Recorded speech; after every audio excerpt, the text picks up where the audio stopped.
mungkin kelihatan orangnya sabar, tidak stres, nyaman, bisa menikmati hidup, tapi sebenarnya dia merasa hampa, stres, depresi, bingung, marah, cemas, dan lain sebagainya. Coba kalian hilangkan dengan cara apa? Sibuklah berkontribusi untuk orang lain. Ngaji Filsafat bersama Bapak Fahrudin Faiz. Mari kita simak.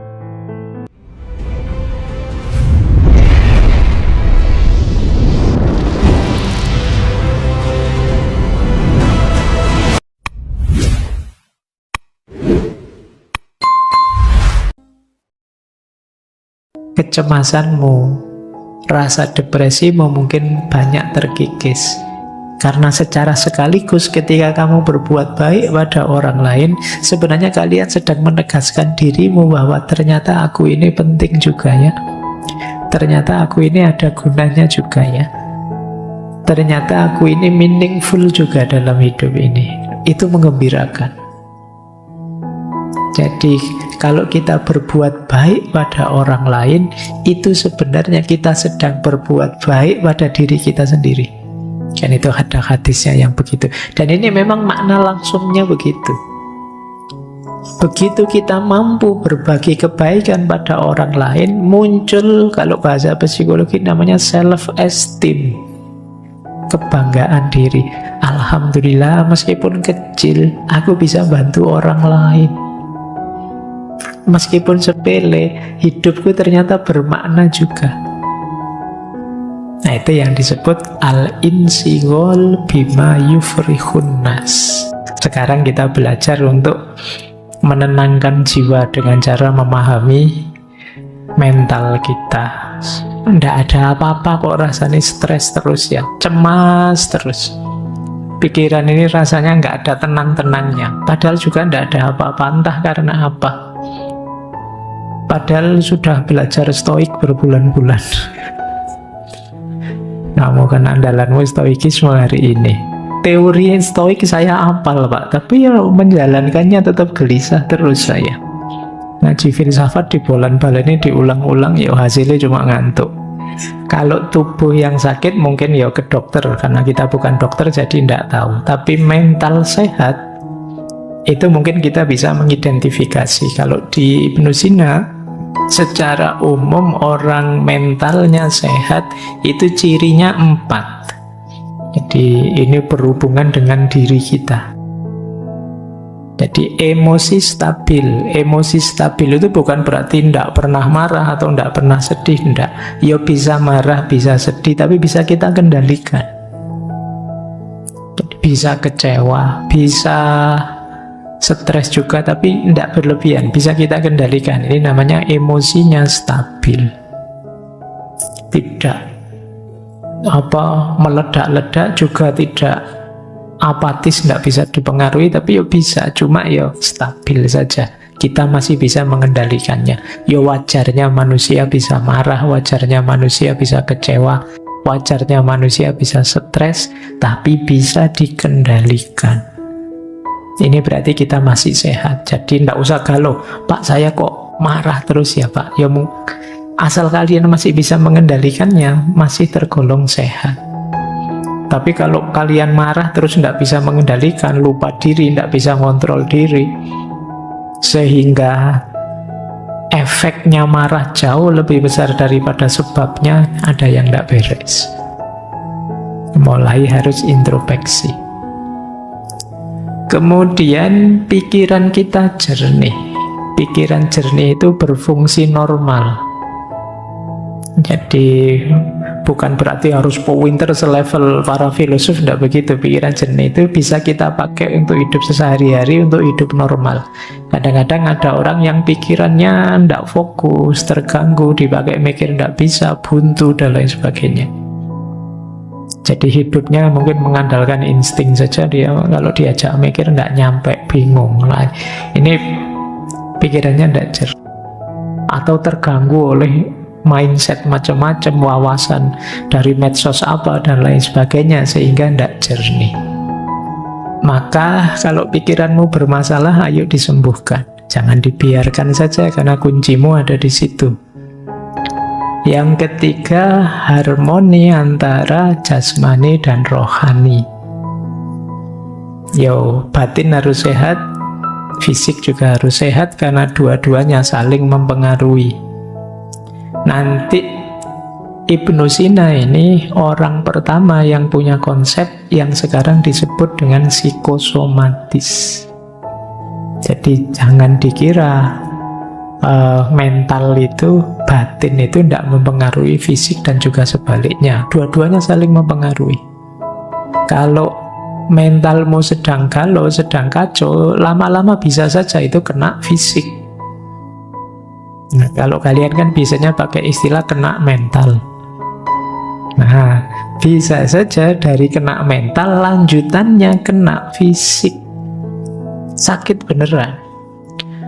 Dan yang keempat, jangan lupa batin kita itu ada unsur spiritualitas, ada fitrah religiositas, ada nurani yang mendorong kita untuk bermoral. Ini juga harus hidup. Kalau ini tidak hidup, ada yang hilang dari kemanusiaan kita. Jadi kalau kalian hanya fokus di tiga yang atas, lupa bahwa kita punya spiritual, ada unsur moralitasnya, ya nanti ada bagian tertentu hidupmu yang hilang. Itu kadang orang merasa hampa, merasa jemu, merasa tidak bermakna, dan lain sebagainya. Karena urusan makna hidup, kedalaman hidup itu adanya di spiritualitas. Jadi ayo dicek kalian termasuk mentalnya sehat apa tidak. Kalau tidak, ayo diobati pelan-pelan. Karena sulit kalian bisa sukses kalau dalammu tidak sehat, mentalnya tidak sehat. Jadi Ibnu Sina itu punya kategori kondisi tubuh kita, kondisi diri kita itu 3. Kita kan selalu menyebutnya hanya 2. Kalau tidak sehat ya sakit. Tapi kata Ibnu Sina enggak, kita itu ada 3 kondisi diri kita. Yang pertama adalah sihah. Kalau ini ya jelas sehat. Yang kedua marid. Marid itu sakit. Cuma beliau nambah 1 kategori lagi. Ini kategori tengah-tengah. Laisat bisihah wala marad. Disebut sehat tidak bisa, disebut sakit juga tidak bisa. Jadi kalau disebut sakit, gejalanya belum muncul. Tapi kalau disebut sehat, kok rasanya ada yang tidak beres dengan diri kita. Nah, ini kalian dapat kategori lagi ya. Kadang-kadang kalau ketemu teman itu, gimana kabarnya, sehat? Itu boleh kalian jawab, rasanya sehat juga enggak, tapi sakit juga enggak. Itu kategori ketiga itu. Jadi apa di antara cirinya? Ya banyak sih beliau menyebut, tapi antara lain itu, kalau tiba-tiba teman-teman merasa capek terus, kelelahan yang kronis, itu mesti ada yang tidak beres. Apakah itu karena mental atau karena fisik yang tidak beres? Itu biasanya kalian rasanya capek. Perasaan istirahat cukup, makan cukup, tapi rasanya kok lemes terus ya. Mungkin ada yang tidak beres. Tapi gejala penyakitnya belum muncul. Jadi misalnya diperiksakan, mungkin kalau ke puskesmas belum ketemu, mungkin perlu spesialis yang apa yang bisa menemukan. Ini yang disebut laisat bisihah wala marad. Kata Ibnu Sina, jiwa kita itu ada 3 unsur. Kadang orang menyebutnya 3 daya, 3 kekuatan. Yang pertama jiwa nabatiyah, vegetatif.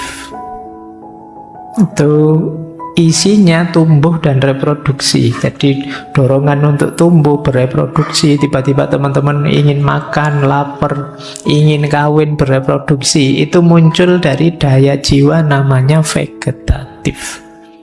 Jiwa nabatiyah, seperti tumbuh-tumbuhan. Nanti ada unsur hayawaniyah. Ini hubungannya dengan emosi, keinginan, cita-cita. Nyari enak, nyari senang, persepsi indrawi. Ini jiwa hayawaniyah. Jadi kalian punya keinginan apa, punya hasrat apa, punya emosi apa. Nah itu hayawaniyah, jiwa sensitif. Yang ketiga ada insaniyah, jiwa rasional. Berpikir, memahami, termasuk unsur moralitas, spiritualitas, itu bagian dari daya jiwa insaniyah. Jadi lapisan diri kita, jadi di balik yang jasad ini, di dalamnya ada aspek vegetatif, sensitif, rasional, nabatiyah, hayawaniyah, dan insaniyah. Yang disebut kesehatan mental, kata Ibnu Sina itu kalau antara hayawaniyah dan insaniyah seimbang, saling mendukung, saling selaras, emosi dan pikiran saling selaras. Cuma kata Ibnu Sina, keselarasan di dalam itu harus dikomandoi oleh insaniyah, oleh yang rasional. Jadi akalnya harus menang, rasionalnya harus menang, ilmunya harus menang. Jadi jangan dibiarkan hayawanannya dominan atau vegetatifnya dominan. Apa ada Pak orang yang hayawanannya, kehewanannya lebih dominan? Ya ada, orang yang ambisi, emosional, segala cara ditempuh asal cita-citanya tercapai, itu hayawaniyahnya dominan. Tidak peduli aturan, tidak peduli norma, hayawaniyahnya dominan. Apa ada Pak orang yang vegetatifnya dominan? Ada. Kalau kalian tiap hari rebahan saja, makan, minum, terus bangun-bangun mikir, kapan ya aku kawin, kapan ya, nah itu berarti dominanmu vegetatif saja. Nah, kan sekarang banyak orang bilang, wah hari ini banyak generasi rebahan, itu berarti orientasimu vegetatif saja. Kata Ibnu Sina, daya yang di dalam ini ayo dikendalikan dengan akal yang sehat. Jadi dialah yang tahu mana yang baik, mana yang buruk. Dialah yang bisa ngerem, dialah yang mampu mengendalikan. Akalnya jangan kalah, ilmunya jangan kalah. Cuma syaratnya tadi, akalnya harus jernih, pikirannya harus jernih. Ya kalau pikiranmu sudah kacau, ya sulit pikiran bisa mengendalikan. Kemudian ini yang tadi kita sebut psikosomatis ya. Jiwa mempengaruhi tubuh dan juga tubuh mempengaruhi jiwa. Emosi, pikiran, kondisi mental mempengaruhi jasmani kita. Kalau kita stres, cemas, kemudian perutnya mules, kepalanya pusing, tekanan darahnya naik, nah itu pengaruh jiwa terhadap tubuh. Makanya ada peribahasa, di dalam tubuh yang sehat ya terdapat jiwa yang sehat juga, mensana in corpore sano. Saya lupa itu dulu ada filosofi yang punya teori itu. Sebaliknya juga begitu. Kalau kita tubuhnya tidak memadai, sedang capek, sedang lelah, sedang lapar, sedang lesu, ya tidak bisa berpikir. Jadi mekanisme yang di dalam tidak bisa. Baik, jadi ini sedikit uraian saja tentang hubungan antara jiwa dan tubuh. Kuncinya tetap ya, yang di dalam harus dikendalikan oleh pikiran kita. Pikiran kita yang kata Ibnu Sina begini, saya tadi ngutip quote menarik. Inna kuwatal fikri qadiratun ala ihdasil maroti wasyifai minhu. Sesungguhnya kekuatan pikiran itu mampu melahirkan penyakit dan juga menyembuhkannya. Nah, ini dasarnya pikiran, dasarnya akal tadi. Kalau pikiran kita positif-positif, kita lebih ceria, lebih segar, lebih sehat. Tapi begitu pikiran kita negatif-negatif, ya kita akan sakit. Jadi pikiran jadi kuncinya. Kalau teman-teman serba paranoid, mikirnya negatif terus, ya mungkin bisa sakit beneran. Ini saya kok berkeringat ya, sumuk ya, jangan-jangan jantungku bermasalah ini. Terus kamu gelisah mikir, padahal ya memang sumuk sejak tadi hujan gak jadi-jadi. Tapi karena pikiranmu negatif, ya nanti lama-lama detak jantungmu meningkat, tekanan darahmu meningkat, ada pressure dari dalam, bisa sakit beneran. Jadi pikiran, kata Ibnu Sina, qadirotun ala ihdasil marad, mampu melahirkan penyakit. Demikian juga dia bisa menjadi obat. Kadang-kadang kamu pusing-pusing sedikit, enggak apa-apa, pusing kayak gini biasa kok, masih bisa jalan. Tapi kalau pusing sedikit, wah ini jangan-jangan gejala stroke ini. Mungkin saya, itu sudah kamu enggak berani gerak, sudah jadi sakit beneran. Betul. Baik, maka kendalikan pikiranmu karena banyak penyakit yang muncul dari pikiran. Jadi masalah mental itu apa? Ada 3: cemas, depresi, stres. Kalian mungkin banyak yang, karena saya kapan itu baca berita, tingkat orang yang mengalami gejala kecemasan itu di Indonesia pesat sekali jumlahnya, peningkatannya. Kalian juga kan sering mencurhatkan overthinkingmu dan lain sebagainya. Itu gangguan kecemasan sebenarnya. Solusinya menarik, kata Ibnu Sina. Kalau untuk masalah mental yang itu isinya cemas, depresi, stres, lakukan terapi mental juga. Terapi mental itu isinya 3: logika, ilmu, dan filsafat. Ini menarik ya, terapinya malah isinya belajar semua. Wong lagi stres kok disuruh belajar, itu gimana? Maksudnya apa? Yang pertama, logika itu membantu kita berpikir jernih dan rasional. Misalnya kita cemas, kadang-kadang kecemasan kita itu tidak beralasan, cuma ya mengganggu kita tiap hari. Nah kalau pikiran kita jernih, kita bisa menegaskan, ngapain aku kok cemas, wong itu belum terjadi, masih besok, masih bisa ya, bisa tidak, kok aku sepanik itu sekarang. Ini pikiran yang bisa ngontrol kita seperti itu, logika. Jadi logika membantu kita berpikir jernih. Nah teman-teman boleh mulai latihan logika ya, latihan berpikir jernih dan rasional. Kemudian yang kedua, ilmu. Kenapa harus ilmu? Ilmu itu membantu kita memahami dunia. Seringkali yang membuat kita stres, depresi, cemas, itu kan situasi-situasi di sekeliling kita yang kita tidak paham.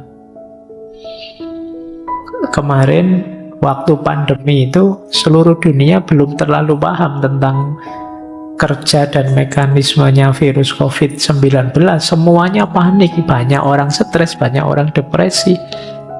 Tapi begitu diteliti kemudian tahu, oh ternyata virusnya ini, cirinya begini, kelemahannya ini. Ini kan ilmu. Begitu ngerti ilmunya, kita tenang sudah. Banyak kecemasan-kecemasan kita karena kita belum tahu. Jangankan yang besar-besar, belum tahu yang kecil-kecil saja kan juga. Mungkin yang belum pernah ngaji ke sini misalnya membayangkan nanti ngaji di sana kayak gimana ya? Ada absennya enggak ya? Boleh enggak ya saya? Ini kan pikiranmu kan macam-macam. Tapi begitu ke sini sekarang kamu ngerti ilmunya. Nanti datang lagi kamu sudah ngatur strategi. Oh situasinya kayak gitu, saya datangnya belakangan saja, nanti duduknya di pojok sana, kamu bisa ngatur. Lebih tenang. Maka kuncinya orang stres yang kedua itu ilmu. Ya tadi kalian misalnya belum ngerti tentang teori-teori carian humor dan lain sebagainya tadi, sekarang ngerti. Oh saya ini kok marah-marah ini urusan darah ini yang panas ini. Berarti jangan makan ini dulu, jangan ini dulu biar nggak tambah ngamuan. Ini sekarang kita ngerti ilmunya. Yang ketiga, filsafat. Apa manfaatnya filsafat? Filsafat itu memberi kita kerangka makna hidup, menunjukkan kita tujuan ideal hidup. Dan ini menenangkan. Banyak orang yang hidupnya tidak punya tujuan, tidak punya idealisme dan lain sebagainya, sehingga ngambang, sehingga mudah stres. Orang itu kalau punya tujuan hidup, punya visi, punya makna hidup, mungkin mengalami kegagalan-kegagalan kecil bagi dia biasa. Yang penting tetap lanjut menuju cita-cita besarnya. Dan cita-cita besar ideal itu ya kita menempuhnya lewat jalur filsafat. Saya sering bilang filsafat itu salah satu jalan untuk kita menseriusi hidup. Jadi selama ini mungkin kita autopilot saja. Bahkan kalian mungkin kuliah sudah semester akhir juga masih belum punya cita-cita, belum punya tujuan. Kalau ditanya hidupmu mau kamu bawa kemana, kamu ingin hidup yang seperti apa, belum tahu Pak, belum mikir ke sana. Bahkan jurusan ini saya kira saya juga salah ngambilnya. Kamu bisa begitu, kamu bisa sampai dewasa tidak punya orientasi, tidak punya tujuan. Nah, filsafat membantu kita menemukan itu. Jadi menarik, kalau itu gangguan mental sifatnya, masalah-masalah mental seperti cemas, depresi, takut, solusinya 3, logika, ilmu, dan filsafat. Nah, makanya kemarin kita ngaji terus yang jadi buku itu judulnya Menjaga Kewarasan. Jadi kita belajar filsafat itu bagian dari menseriusi hidup biar kita tetap waras. Karena waras versi kita itu kamu cari di ChatGPT juga tidak ada. Seandainya ada juga tidak mesti cocok. Karena yang tahu hidup kita itu diri kita. Coba kamu tanya ya di GPT, wahai ChatGPT, tolong bantu saya biar saya bahagia bagaimana ya. Dia mesti ngomong macam-macam tapi tidak mesti cocok dengan kita. Karena yang tahu diri kita itu kita sendiri. Nah, di sini gunanya kita logika. Di situ gunanya kita belajar sendiri biar dapat ilmu, belajar cara berpikir filosofis biar bisa merangkai makna untuk hidup kita. Sekarang gangguan jiwa tipe keempat. Ini gangguan jiwa karena masalah spiritual. Ini harusnya agak panjang ya. Ketika kita merasa kehilangan makna hidup, kita merasa jauh dari Tuhan. Nah, kata Ibnu Sina, ambil terapi jenis spiritual. Terapi spiritual itu komponennya 3. Doa, pikir, dan meditasi. Menenangkan diri, uzlah. Doa bisa membantu kita menemukan kedamaian batin. Zikir bisa membantu kita fokus pada hal-hal yang positif. Meditasi bisa membantu kita menenangkan pikiran dan tubuh.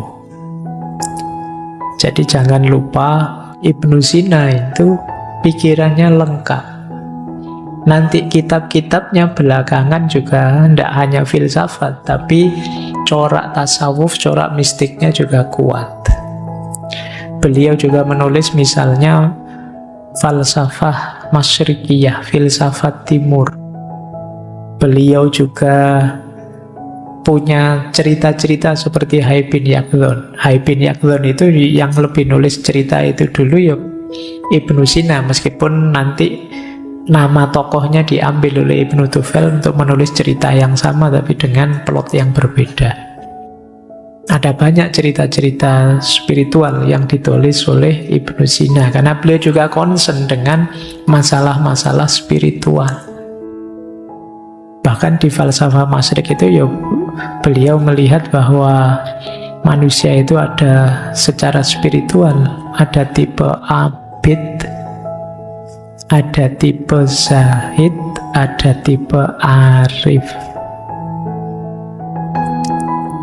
Abid itu orang yang menghidupkan spiritualitasnya lewat jalur ibadah, rajin sholat, rajin puasa, sedekah, dan lain sebagainya. Ini tipe abid. Ada tipe zahid. Tipe zahid itu seperti para sufi yang melakukan uzlah, takholak bi ahlakillah, dan lain sebagainya. Ini tipe zahid, menjauh dari godaan dunia, keramaian dunia, memantapkan diri hanya menuju Allah saja. Ini namanya tipe zahid. Kemudian yang terakhir tipe arif. Tipe arif itu orang yang sudah mengalami pencerahan, orang yang sudah kasyaf, sudah ma'rifat, sudah ngerti hakikat segala sesuatu. Ini tipe arif. Ada abid, ada zahid, ada arif. Kalau kalian tipe apa? Abid kah? Sholatnya masih bolong-bolong, Pak, tidak berani bilang abid. Zahid apalagi, Pak. Arif sangsoyo. Tapi ini jalur-jalur untuk menghidupkan spiritualitas kita. Nanti orang yang menempuh jalur ini ingin menghidupkan spiritual, namanya adalah murid. Murid itu ya secara letterlek kan orang yang menginginkan. Tentu saja murid nanti dituntun oleh mursyid, orang yang menuntun, menunjukkan. Jadi baik, masalah spiritual, orang menyebutnya hari ini ada istilah krisis spiritual. Krisis spiritual itu tidak sekedar lupa Tuhan, tapi orang merasa kosong, merasa hampa, hilang makna. Mungkin kalian sering bertanya pada dirimu, hidup kok seperti ini ya? Apa gunanya aku hidup? Apa pentingnya sih aku hadir di dunia ini? Ini krisis-krisis spiritual. Jadi, apa makna diriku? Apa makna kehadiranku? Siapa sih aku ini? Aku dulu tidak minta kok dihadirkan sekarang. Itu kalau kalian lelah dengan hidupmu sampai selevel itu, kalian sedang mengalami krisis spiritual. Kalian merasa tidak bernilai, tidak bermakna. Krisis spiritual itu biasanya diawali dari, tadi sudah sedikit saya sebut, kalian lupa tujuan. Kalian tidak tahu hidupmu itu mau kemana, dan dulu asalnya dari mana. Ini kalau orang Jawa konsep ini disebut sangkan waraning dumadi. Kalian lupa aspek ini sehingga kalian kelelahan sendiri. Kalian lupa bahwa hidup ini dulu asalnya dari mana dan besok mau menuju kemana. Kalian anggap hidupmu itu ya seputar aktivitasmu sehari-hari itu saja. Yang mahasiswa menganggap hidup itu ya seputar kuliah, kos-kosan, pacaran, mungkin seputar itu saja. Padahal tidak sekedar itu kalian dihadirkan oleh Allah untuk hidup. Nah, kalau ada yang alami begini, batinmu sedang sangat lelah, berarti kalian sedang mengalami krisis spiritual. Hal yang sama sering disebutkan berhubungan dengan peradaban barat yang terlalu positivistik. Kalau teman-teman baca tulisannya Sayyidus Nasr, itu barat itu maju luar biasa, tapi dia melupakan satu unsur yang sebenarnya esensial, fitri dalam diri manusia, yaitu aspek spiritual. Sehingga kemudian belakangan kan banyak orang barat yang kemudian geser ke ranah spiritualitas. Baik ya, kalian coba ya mulai introspeksi. Ya hidup kita ini lengkap sih, ada fisik jasadnya, tadi ada emosinya, ada mentalnya, ada jiwanya, dan ada unsur spiritualitasnya. Semuanya harus waras. Kalau ada yang tidak waras, ya hidupmu akan tidak seimbang, timpang. Jadi keywordnya konsep kesehatan mentalnya Ibnu Sina adalah keseimbangan. Makanya tadi cairan-cairan tadi tidak ada kok, harus cairan ini saja, tidak ada. Ya semuanya penting tapi jangan berlebihan. Jangan ada yang terlalu dominan, nanti akan menyusahkan. Baik, nah solusi apa kalau kalian mengalami krisis spiritual? Ya terapi spiritual. Yang pertama doa. Doa itu tidak sekedar minta pada Tuhan, tapi juga kesadaran kita bahwa kita itu lemah. Ada banyak hal yang kita tidak mampu, maka kita perlu intervensi, perlu Tuhan membantu kita. Jadi, dan bukan masalah dikabulkan atau tidak dikabulkan kalau dalam konteks ini, tapi kesadaran kita bahwa Tuhan selalu ada, selalu hadir, dekat dengan kita, itu sudah membuat kita nyaman. Yang kesadaran ketuhanan, kesadaran ilahiyah inilah yang selama ini sering lepas dari keseharian kita. Sekali-sekali kalau teman-teman bisa ya, coba dicek dalam sehari kira-kira berapa menit atau berapa puluh menit, syukur-syukur ada ndak 1 jam teman-teman melakukan aktivitas dengan sadar bahwa Allah sedang mengawasiku, Allah selalu dekat dengan aku. Pernah ndak begitu? Mungkin sedang kuliah sih dengan dosen, saya kuliah kayak gini, ya Allah ngawasi loh ya saya. Nah itu pernah, kesadaran ini kira-kira berapa persen muncul dalam hidup kita? Wong kadang-kadang sholat saja tidak ada kesadaran itu kan juga. Padahal sholat itu momen ketika kita berhadapan-hadapan dengan Allah, tapi kesadaran itu juga tidak muncul. Kayak kita ngobrol dengan orang, tapi kita tidak peduli yang kita ajak ngobrol siapa. Ya untungnya Allah itu sangat sayang dengan kita. Baik, oke ya, ini krisis spiritual. Selain doa juga ada zikir. Zikir itu ya makna letterleknya ingatan dan sebutan. Jadi pikiran kita senantiasa dalam kesadaran Tuhan, dan mulut kita senantiasa menyebut namanya, terus itu disebut zikir. Meditasi ya aktivitas menenangkan diri. Kalau dalam Islam ada istilah iktikaf, berhenti sejenak, ada istilah muhasabah, ada istilah tafakur, itu setara dengan itu. Menghidupkan mindfulness dulu pernah kita bahas. Jadi ini krisis spiritual. Krisis spiritual ini gejalanya paling samar. Kalau krisis sebelumnya teman-teman stres, teman-teman depresi, teman-teman marah, itu kan kelihatan. Tapi begitu krisis spiritual tidak kelihatan. Hanya kita yang tahu, karena berhubungan dengan dimensi batin kita yang agak dalam. Batin yang lelah, ini masalah emosi. Nah, kalau masalah emosi, menurut Ibnu Sina, solusinya adalah terapi emosional. Nah, terapi emosi kalau tadi logika, ilmu, filsafat, kalau ini musik, puisi, dan seni. Nah, ini menarik ya. Jangan salah, Ibnu Sina juga ahli musik. Beliau bisa memainkan banyak alat musik, juga bisa menyanyi. Nah, baik.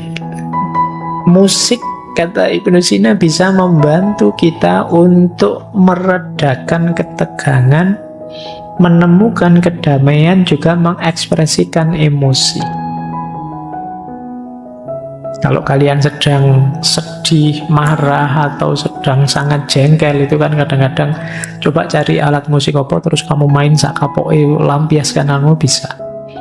Nggak bisa Pak saya main Pak, yus dimain ke sak senengmu aja kan sudah bisa untuk pelampiasan. Ada gitar nganggur, kamu genjreng sak kapoke, sak pedote, senare gitu ya wis puas aku misalnya. Nah ini yang disebut terapi emosional. Nyanyi, karaoke sak keras-kerasnya nyanyilah, itu bisa meredakan ketegangan dalam batin. Jadi musik bahkan bisa mendamaikan, tenang gitu. Kadang kalian dengerin musik apa itu rasanya sudah lupa dengan masalah-masalah yang tadi menegangkan kita. Jadi musik penting untuk membantu kita tenang. Dia bisa jadi katarsis. Lanjut. Terus puisi dan seni. Puisi bisa membuat kita lebih luas. Dulu mungkin teman-teman masih ingat ya, kalau tidak salah tokohnya Hasrat Inayat Khan.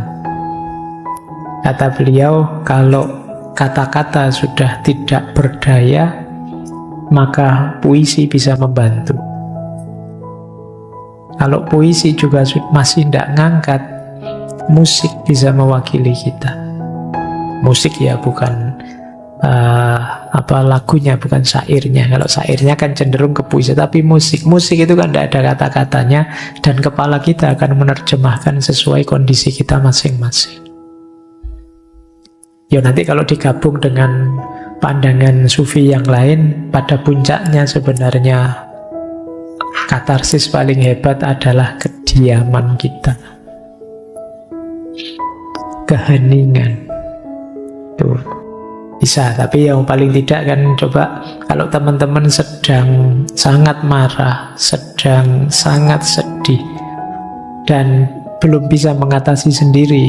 Misalnya tadi pikiran yang kita minta untuk mengendalikan sudah tidak berdaya karena saking sedihnya kita. Seni dan musik, juga puisi bisa membantu. Setiap kita pasti bisa nulis puisi. Tidak ada puisi yang jelek. Jadi kalau ada orang bilang, ini puisinya jelek, loh justru yang jelek itu lebih puitis. Makanya kalian pede saja, tulis saja, lampiaskan apa yang ada di pikiranmu, suka-suka kamu sudah. Nah, ini kan sebutannya makanya puisi. Ya kalau nulis beneran kan kamu rapi, ada subjek, predikat, objeknya, kalimat itu. Tapi begitu puisi, sudah nulis saja, tidak usah ditanyakan ini maksudnya apa, itu maksudnya apa, suka-suka kamu saja. Karena memang tujuannya untuk katarsis. Nah, ini wanti-wanti dari beliau. Ini yang kadang-kadang kita berat menjalankannya. Ihdharul batnah. Jagalah benar-benar perutmu.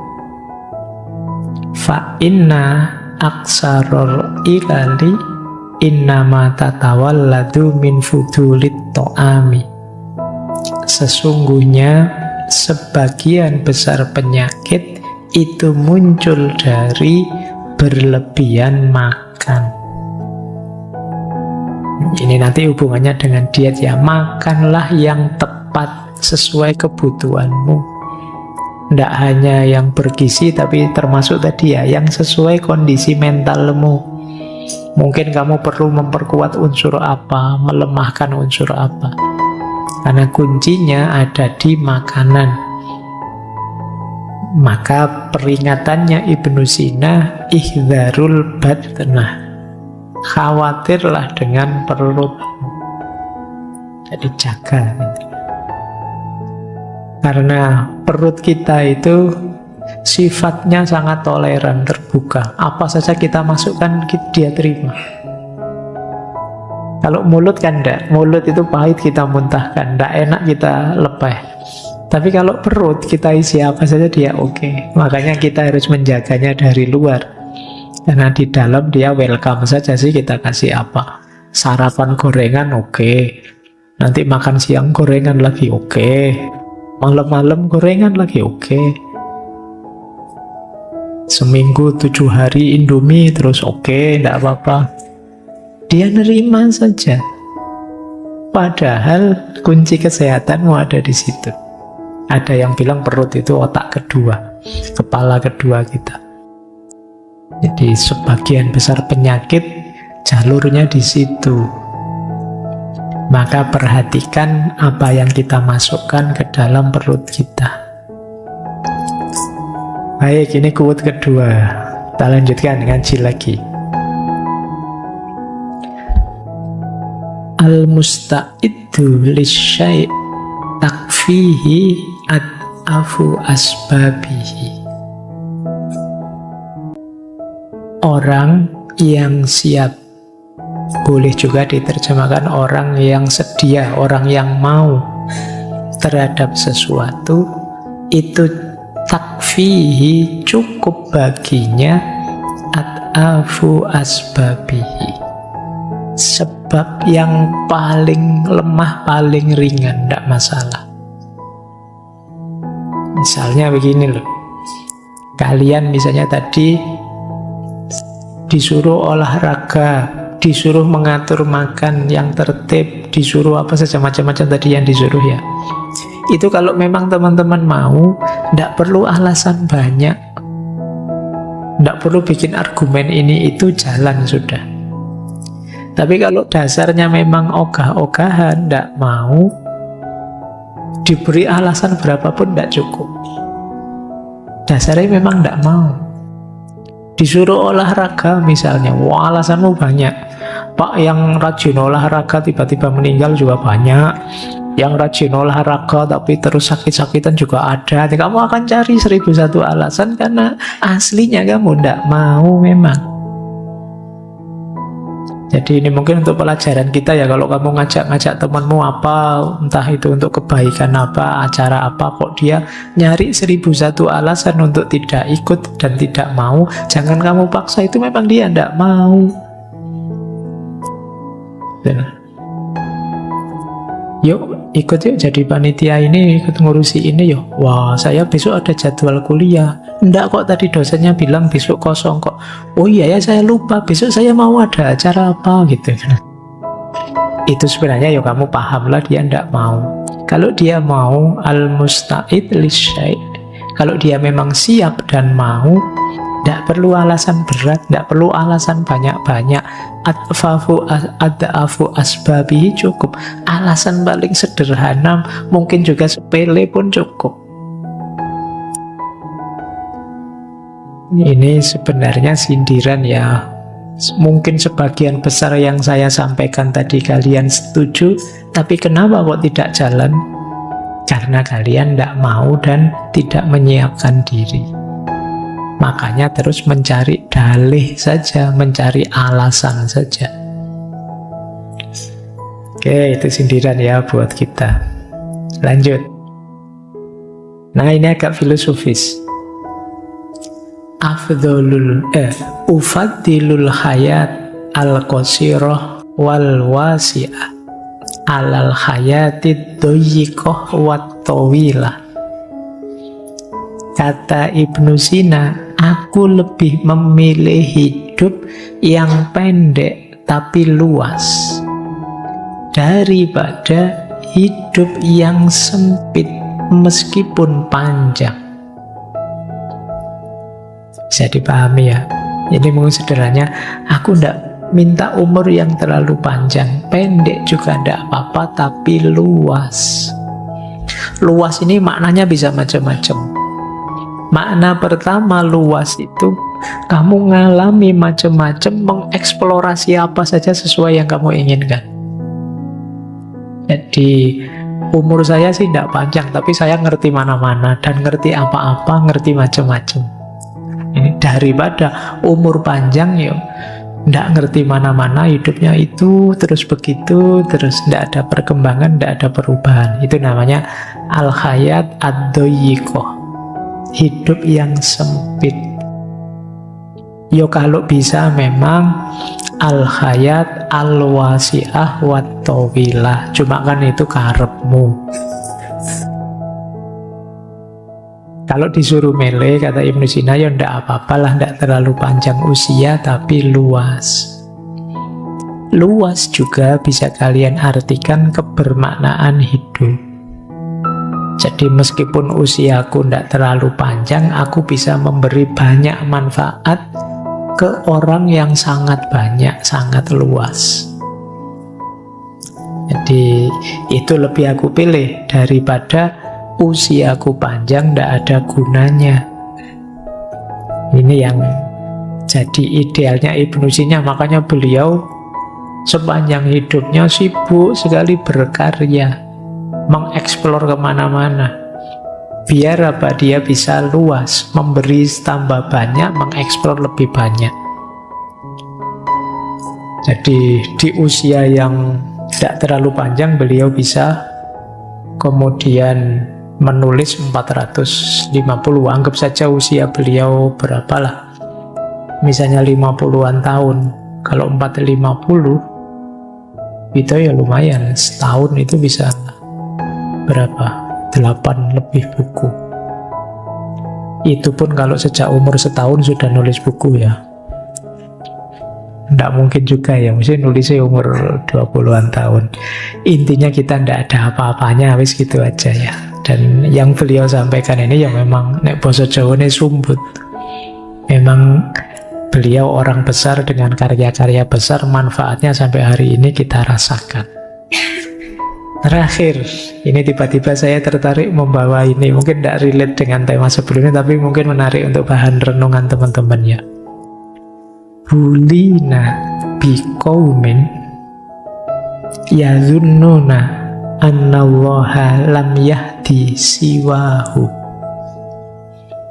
Bulina ini dari akar kata bala, musibah. Bully, mungkin istilah bullying itu dari bahasa Arab mungkin ya.